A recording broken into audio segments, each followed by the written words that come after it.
जी का चुनाव हो और सरपंच में 2 कैंडिडेट ला दिए जाए, एक तय कोरा का और एक गोदड़ी का, और यूं कह दिया जाए कि इन दोनों में से सरपंच चुन लो, तो जो आप सबके बीच में जो बीतेगी वही मेरे दिल पे बीतेगी। बाहर का आदमी हमारा कभी भला नहीं कर सकता।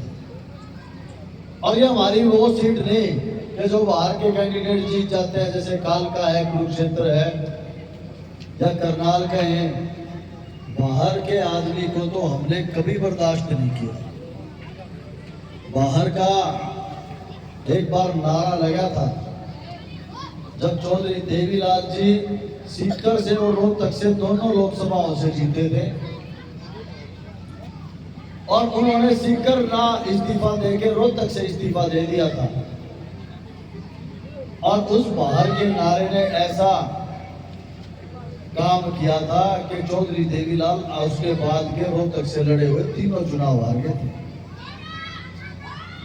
तो ये आपके बेटे, आपके भाई को कैसे मंजूर होता है? मैं अपना 10 दिन तक लगातार 7-8 दिन तक लगातार मैं अपने घर पे बैठा रहा। जो लगातार 10 साल से मेरे साथ कंधे से कंधा मिला के मुझे मजबूत करने का काम कर रहे थे, आप लोगों में से बहुत सारे लोगों ने मेरे को फोन किया और पूछ भी रहे थे कि भाई विक्रम करना के चुनाव में किसकी वोट देनी है।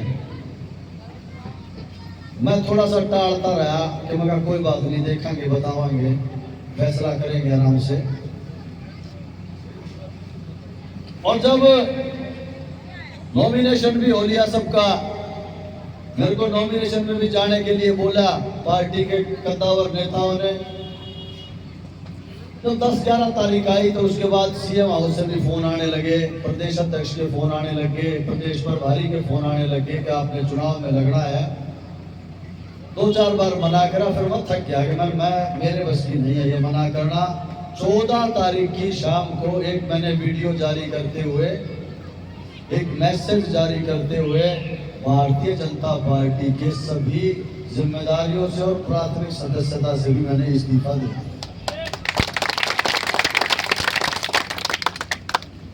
और उस मैसेज में मैंने ये भी डाला कि 15 तारीख की शाम को जाट धर्मशाला चुल्लान पाने में मेरे सभी साथी, मेरे सभी बुजुर्ग, मेरे सभी संघर्ष के दुख के साथी वहां पर पहुंचे, कोई फैसला लेंगे। और एक मैसेज मैंने किसी को फोन नहीं किया, एक मैसेज के ऊपर हजारों मेरे साथी जिनका लगातार इन 10 सालों से मेरे ऊपर कर्जा चढ़ता जा रहा है, वो पहुंचे और बड़े भावुक थे। लेकिन उनसे बजाय कि उनको मुझे जब मैं जवाब दूं, मैंने उन सब के आगे एक सवाल रख दिया कि ये मेरा कोरा कागज है, ये मेरा जो किताब है वह बिल्कुल खाली है, इसमें कुछ नहीं लिखा हुआ। आप मेरे से सवाल पूछ रहे थे, अब मैं आपसे सवाल पूछता हूँ कि मुझे बताओ कि मेरा फैसला क्या होना चाहिए, मेरे इस चुनाव में क्या भूमिका होनी चाहिए। तो 5-4% लोग, जो किसी ने कहा किसी इंडिपेंडेंट की मदद कर दो, किसी पार्टी की, फला पार्टी की मदद कर दो, फला पार्टी की मदद कर दो, लेकिन 95% मेरे भाइयों ने, मेरे बुजुर्गों ने, मेरे साथियों ने ये बात कही कि आपके पास अगर कोई रास्ता है तो आपको विकास का रास्ता चुनना चाहिए और अपने इलाके का या कहें कि प्रदेश का अगर कोई भला कर सकता है तो वो भला करने वाले का नाम है चौधरी भूपेंद्र सिंह हुड्डा। और सबने एक मत में ये बात बोली कि भाई दीपेंद्र हुड्डा को मजबूत करें और कांग्रेस पार्टी को ज्वाइन। 15 तारीख बीती और 16 तारीख की सुबह मेरे पास सुबह 8 बजे के करीब एक फोन आता है और अपने उन किसी कार्यकर्ता का फोन आता है और वो जो भूपेंद्र हुड्डा जी के पास बैठा था, उन्होंने कहा कि तो भूपेंद्र हुड्डा बात करें। जो मैंने बात करी कि उन्होंने कहा कि क्या चल रहा है, मैंने सारी बात बताई कि जी ऐसे ऐसे, मेरे को तो था नहीं पसंद, मैंने इस्तीफा दे दिया। और कल मैंने पंचायत बुलाई, बोला मेरे को सारी बातों का पता है। और मैंने कहा जी ज़्यादातर लोगों ने ये बात कही है, बोला मेरे को वो भी पता है और मैं रोहतक हूँ, 11 बजे आ जा, आपको कांग्रेस पार्टी ज्वाइन कर। मेरे पिता तुल्य है, आदेशात्मक बात बोली थी तो मैं टाल भी नहीं सका, बल्कि मैंने ये भी कही कि मगा जी अपनी ताकत तो दिखा लेने दो, थोड़ा सा हंगा दिखा लेने दो, को बढ़िया सा जलसा करके ज्वाइन कराओगे तो हमारी भी ठाठ होगी, एक माहौल बनेगा। बोला मैंने तेरी ठाठ देख रखी है, मुझे पता है तेरी ताकत, बस ज्वाइन कर ले, समय कम है, चुनाव का। और उस टाइम फिर मैंने एक मैसेज दिया मेरे साथियों को जो ग्रुप बना रखे हैं, एक ब्रॉडकास्ट किया कि मैं 11 बजे 10 बजे आप मेरे घर पे पहुंच जाओ और हम 11 बजे कांग्रेस पार्टी को ज्वाइन करने जा रहे हैं रोहतक में, मेरे मकान के ऊपर, आप सभी साथी हैं।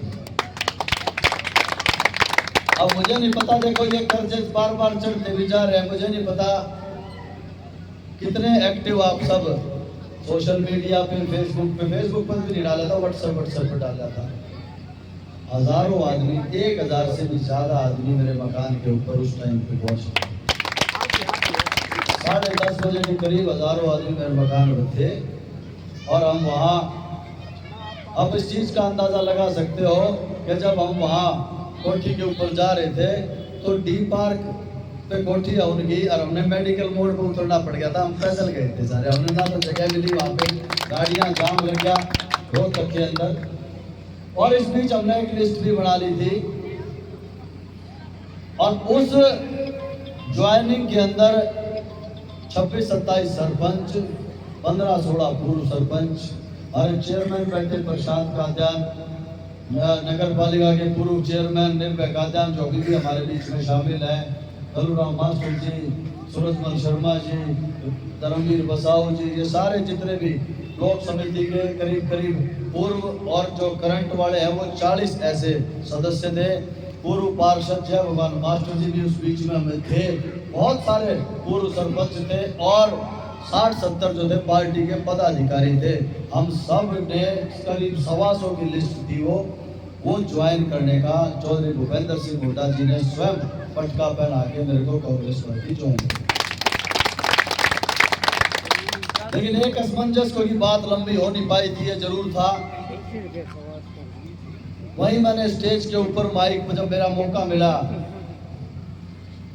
तो मैंने ये बात खुल के बोल दी कि मेरा संघर्ष या 2 चुनाव में लड़ चुका हूं डॉक्टर रणबीर काद्यान जी के खिलाफ, और उन दोनों चुनाव में बड़ा अच्छा मुकाबला हुआ है हमारा। बैठकों के अंदर भी बहसें हुई है, पूरी बहस चली है और उनके समर्थकों के और मेरे साथियों के बूथों के ऊपर भी संघर्ष हुए। डॉक्टर रणबीर काद्यान ने उसी टाइम मेरे फोन जो मेरा माइक था वो लेके और यूं कहा कि भाई जो विक्रम के साथ आया है कभी कालजे गला के रखूंगा, ये बात और ये सारा माहौल जो है यूट्यूब पे कैद भी हो रहा था, लाइव था, आप देख भी सकते हो। और उस बात के ऊपर जब मैं वो लिस्ट पढ़ रहा था और लिस्ट पढ़ने के बाद चोई साहब ने जब माइक पकड़ा तो उन्होंने भी इस बात पे फूल चढ़ाते हुए कहा कि जो विक्रम काद्यान के साथ जो कार्यकर्ता आया है वो कांग्रेस के उतना ही वजनदार होगा जितना कांग्रेस का कोई पुराना कार्यकर्ता। और एक बात उन्होंने और बोली कि ये जो लिस्ट विक्रम पढ़ रहा था, इस हिसाब से तो यूं लगता है कि बेरी के अंदर भारतीय जनता पार्टी अब बची ही नहीं है। ये जो पीछे बीजेपी वाले आए भी होंगे, उन्होंने कार्यक्रम भी करे होंगे। ये बात मैं आपको इसलिए बता रहा हूं कि अफवाहों का बाजार बड़ा गर्म होता है। मैं आपको सारी बात इसलिए बता रहा हूं। अफवाहों में उन्होंने ये बोला कि पार्टी ने तो बड़ा सम्मान दिया था, 2 बार चुनाव लड़ाया, जिला अध्यक्ष भी बनाया। तो आपको एक बात पता होनी चाहिए, अगर 2 बार चुनाव लड़ाया तो 2009 में भारतीय जनता पार्टी के 632 वोट आए थे पूरे विधानसभा में। और पिछली जो मैंने चुनाव लड़ा 2019 में 35,000 तक मैं छोड़ के गया हूँ। अगर मेरे को जिला अध्यक्ष बनाया तो जिला परिषद भाई भारतीय जनता पार्टी की झोली में डाला था। सातों के सातों ब्लॉक के चेयरमैन, वाइस चेयरमैन हमने भारतीय जनता पार्टी की झोली में डाले थे। नगर परिषद के 2 चुनाव हुए थे, झज्जर के और बहादुरगढ़ के, चेयरमैन भी और वाइस चेयरमैन, झज्जर के भी और बहादुरगढ़ के भी चेयरमैन और वाइस चेयरमैन वो हमने भारतीय जनता पार्टी के बनाए। तो ऐसा नहीं है ओम प्रकाश बेरी के बेटे के ऊपर कोई लालच किया, कोई एहसान करने की काम नहीं किया। वो है हमने भी मेहनत करी, अगर जिम्मेदारी दी। और वो कई बार ये भी कहते हैं, हालांकि ये बात उन्होंने बोल दी तो उनके मुंह से ये कि भाई राज आ रहा है तो राज के चलते। जब भारतीय जनता पार्टी के लोग कह रहे राज आ रहा है तो फिर उसके बाद तो उन्होंने हार पहले मान ली। लेकिन अगर कोई लालच होता या मेरे को पाड़ा बदलने का शौक होता तो मैं लोकसभा के चुनाव से पहले बदलता। अगर मैंने पाड़ा बदलने का मेरे को शौक होता तो लोकसभा के चुनाव के 1 महीने बाद भी बदल लेता। मेरा दूसरा नंबर आया था, हो सकता है मैं टिकट की दावेदारी भी करता और वो दावेदारी भी मजबूत होती क्योंकि मैं दूसरे नंबर पर था। लेकिन ना मुझे चुनाव लड़ना था इंडिपेंडेंट, क्योंकि इंडिपेंडेंट चुनाव लड़ना